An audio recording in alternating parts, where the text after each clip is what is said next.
Labor Standards Unit sa Department of Labor and Employment kung DOLE-XI. Mayong buntag, sir. Happy weekend. Welcome sa Straight to the Point program sa DXDCRM in Davao, sir.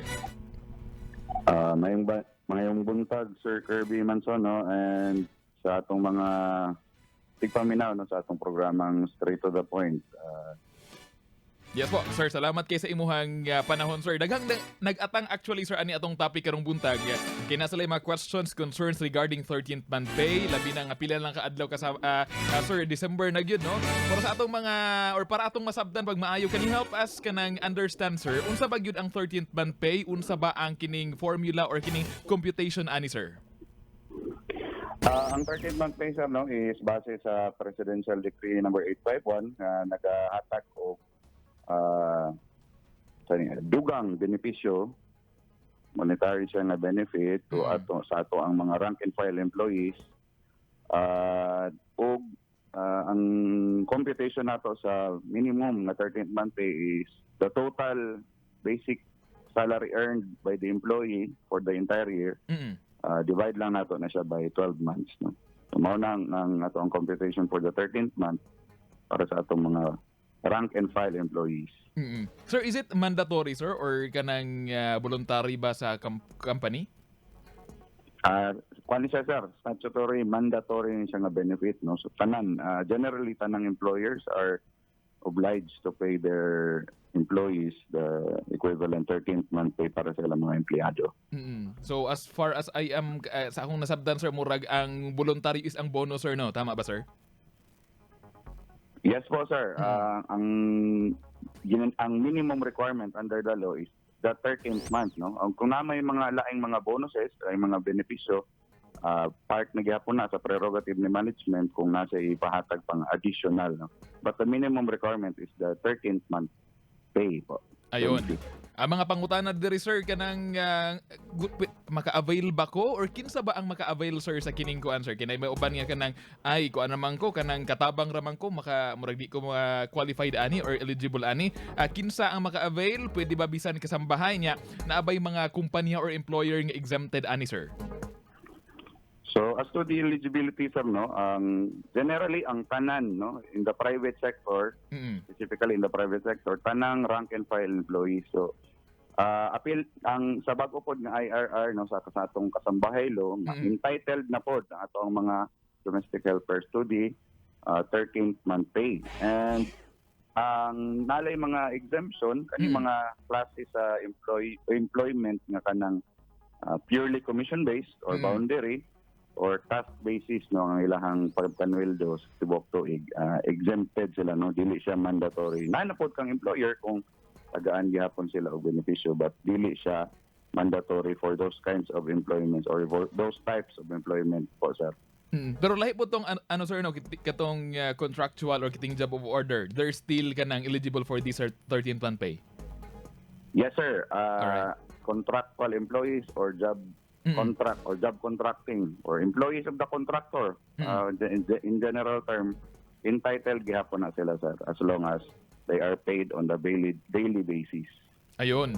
Ano, sir, may mga nagreklamo kini akong amo, kini akong employer, wala man ni kuano, man ni klarong sistema sa ilahang paghatag og kining mga benepisyo. Unsay sanction, sir, sa kining employers who failed to give the 13th month pay sa ilang mga employees po? Or napud ba tay mga reported nga mga reklamo diri sa ato sa Davao region, sir? Yes, sir, na mga pipila, no, nga mga complaints gi-file na sa atong mga employees dito sa atong buhatan. O ang atong action na is unang-una i-subject na to sila for conciliation, mediation, o ang purpose na is for them to voluntarily agree, no, or to settle their concern on the non-payment of 13th month pay.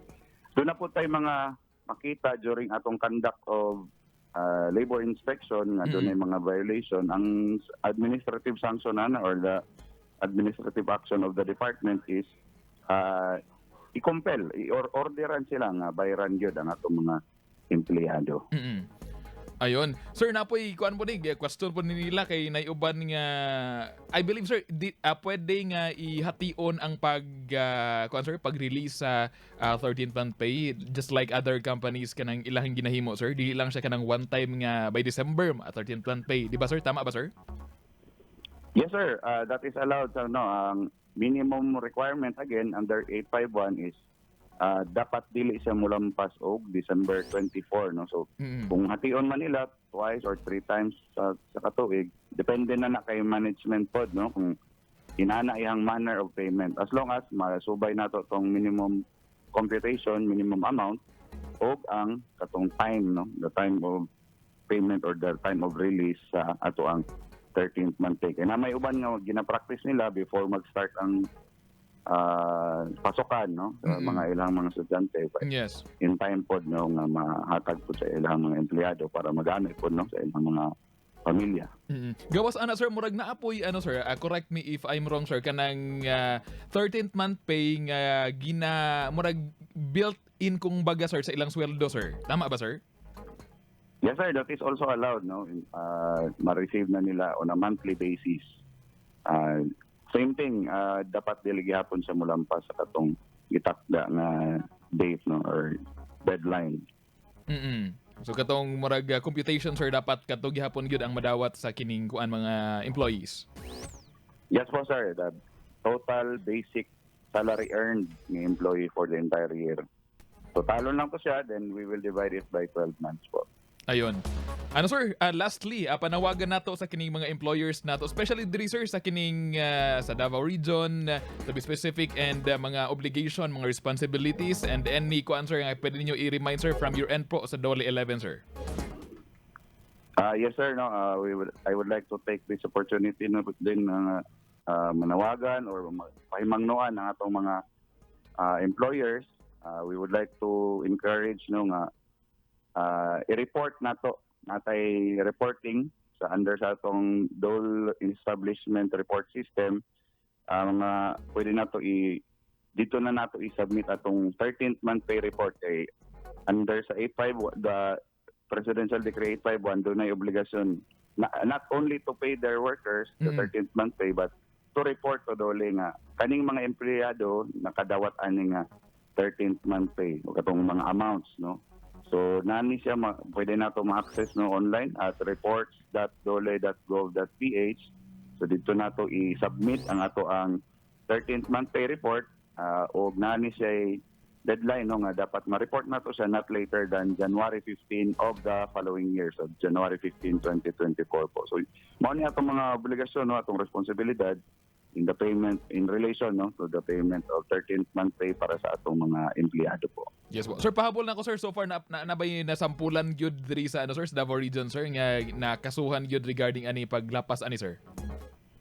Yes, sir. Naay mga pipila, no, nga mga na kuha nato during sa atong labor inspection nga naay mga violation or non-compliance to the payment of 13th month pay. So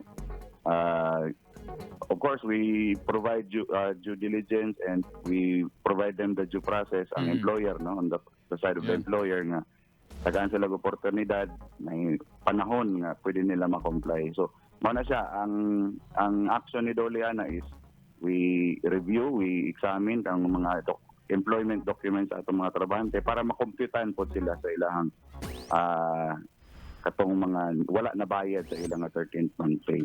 Ayon. Sir ROJELL CRUIZ, sir, salamat kay sa imuhang panahon sa mga impormasyon ug pagpasabot sir. Kalabot nining 13th month pay karong buntag sir sa programang Straight to the Point. Maayong buntag sir, until next time po. Thank you very much po, Sir Kirby, and good morning once again. Straight to the Point Weekend Edition. Alright, thank you so much once again kay Sir ROJELL CRUIZ, ang head sa Labor Standards Unit sa Department of Labor and Employment con DOLE-XI. Straight to the Point Weekend Edition. Kitang tanan nagtinguha og longer life, pero dili tanan willing puy-an ang healthy lifestyle. Kada adlaw, tumara ang Life Extension Vitamin D3. Di kalidad, limpyo o scientifically formulated nga klase sa vitamin D3.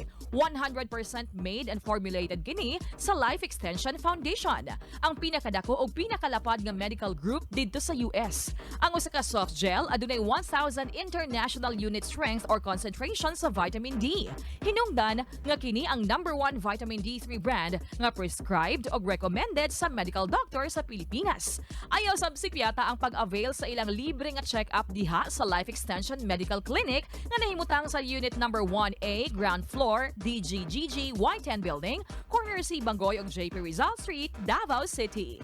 Kini si Radyoman Miral Galvez. Straight to the point.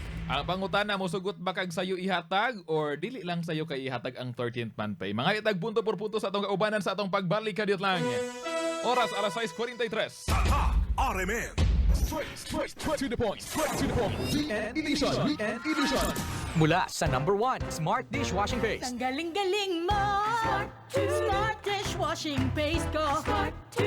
Pritong ulam na masebo, plato at kaldero. Ang galing po!